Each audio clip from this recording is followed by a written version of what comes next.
Assalamualaikum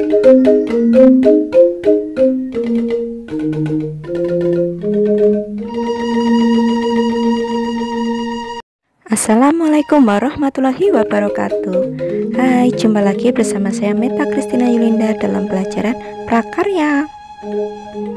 Pada pertemuan minggu ini kita akan membahas tentang bambu. Hal apa yang kalian pikirkan jika mendengar kata bambu? Mungkin panda, tirai bambu, meja bambu, atau tangga bambu, bambu runcing, atau prank dalam bahasa Jawa. Seperti apa sih bambu itu? Apa jenis-jenisnya?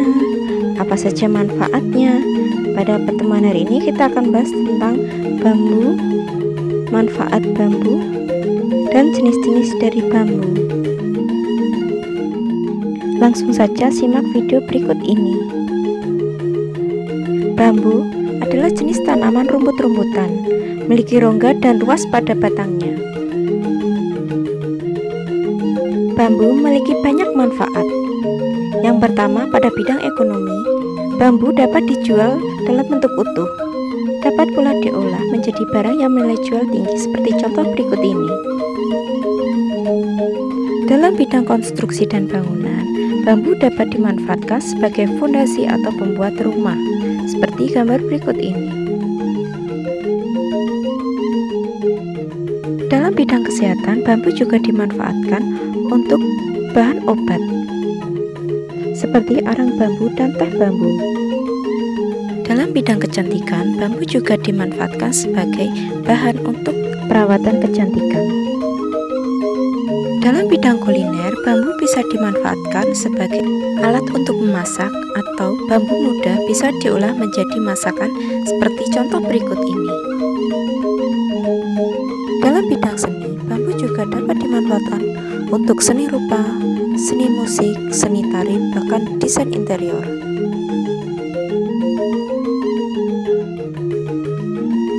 Setelah tahu manfaat dari bambu, kita akan belajar tentang jenis-jenis bambu.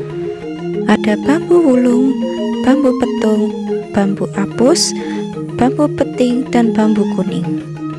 Bambu wulung atau bambu hitam. Bambu wulung tumbuh dengan rumpun yang tidak terlalu rapat, tumbuh dengan baik di dataran rendah dan pegunungan. Warna kulit batang bermacam-macam seperti hitam, hijau kehitaman, ungu tua, dan bergaris kuning. Panjang ruas sekitar 40-50 cm.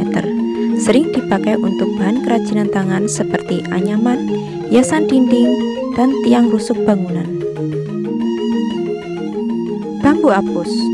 Bambu yang paling banyak digunakan sebagai material bangunan. Bentuknya lurus, strukturnya kuat, dan bersifat liat. Tumbuh di daerah rendah sampai dataran tinggi. Warna kulit batang hijau berubah menjadi kekuningan setelah dikeringkan. Jarak luasnya sekitar 45-65 cm, diameter 5-8 cm, dan tebal 3-15 mm. Bambu apus paling tahan dari serangan hama sebab memiliki rasa yang sangat pahit. Bambu petung. Bambu petung muda mempunyai batang yang berwarna hijau, lalu berangsur-angsur menjadi kuning seiring bertambahnya umur. Mempunyai lingkar tengah batang lebih besar daripada bambu yang lain. Ukuran diameternya bisa mencapai lebih dari 20 cm, tebal 10-15 cm, dan ruas sekitar 40-60 cm. Rata-rata panjang bambu petung di pasaran antara 10-20 meter. Bambu petung digunakan sebagai pengecoran, masang pondasi, dan tiang rumah tradisional. Bambu peting. Sekilas namanya serupa dengan bambu petung, namun bambu peting dan bambu petung sangatlah berbeda. Bambu peting memiliki serabut yang tidak terlalu banyak, sehingga tampilannya terlihat lebih bersih. Kurang kuat dan kokoh dibanding dengan bambu petung.